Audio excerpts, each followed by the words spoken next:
when the new constitution was promulgated, one of the most exciting provisions in the constitution, Mr. Speaker, was Article number 10 that provided for national values.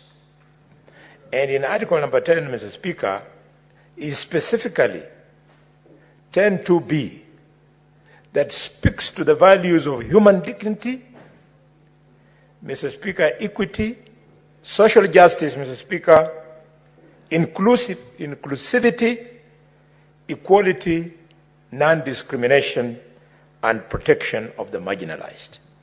That is the Constitution of Kenya.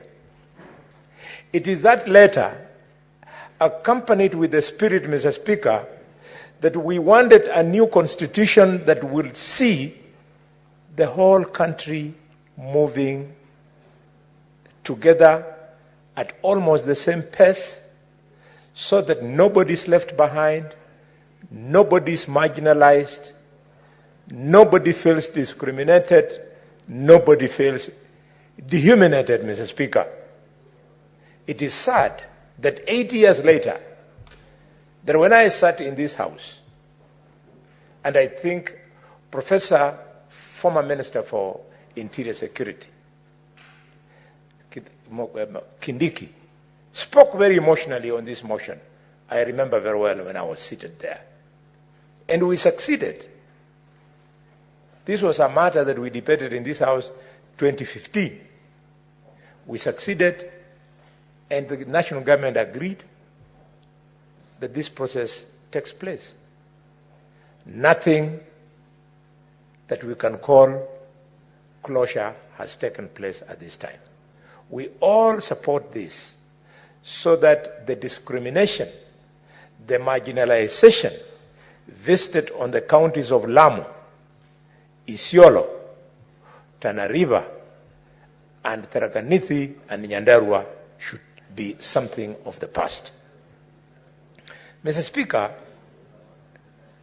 the case of Tharaka Nithi is really a sorry state.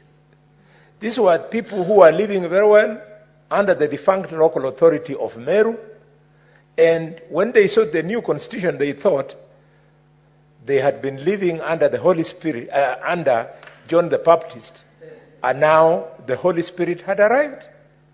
Now the Holy Spirit has arrived in the rest of the country, but in Tharaka Nithi, they would not be blamed if they have changed course from Christianity to something else. Mr. Speaker, it's a pity that if you go to a place like Tana River, I think the governor operates from some house. I don't know whether it is Mungat.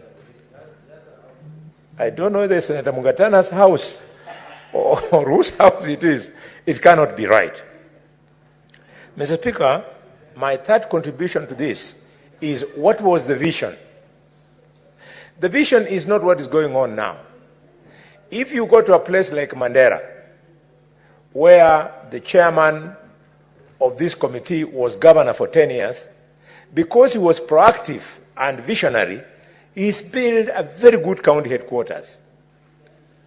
Mr. Speaker, if you go to other counties, like Kakamega, they have built something that looks like a county headquarters, not a county headquarters. The original spirit was, Mr. Speaker, that we standardize what a model county headquarters would be, a model county assembly would be, a model of governor's residence would be, and so on and so forth.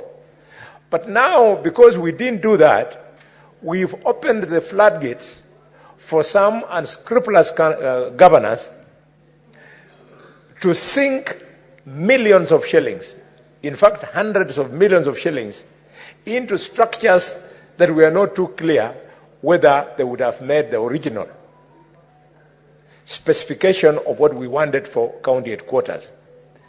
At the time we were in this house, after we promulgated the new constitution, architectural designs of the county headquarters for the executive were tabled on this floor, for the speaker's county assembly, and so on.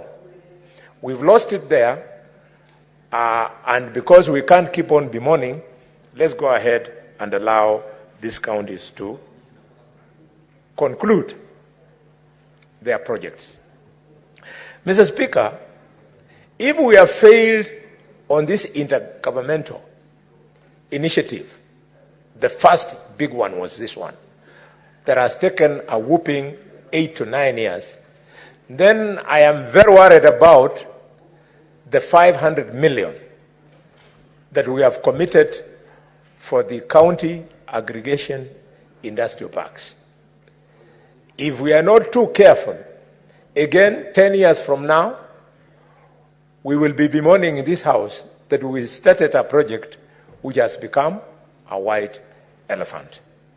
Mr. Speaker, I want to conclude by speaking to the case of Kakamega County. Kakamega County is not only the third most populous county in Kenya, but it is also, Mr. Speaker, the second largest county in Kenya. Mr. Speaker, it's a pity that 12 years after devolution, there is no county assembly in Kakamega.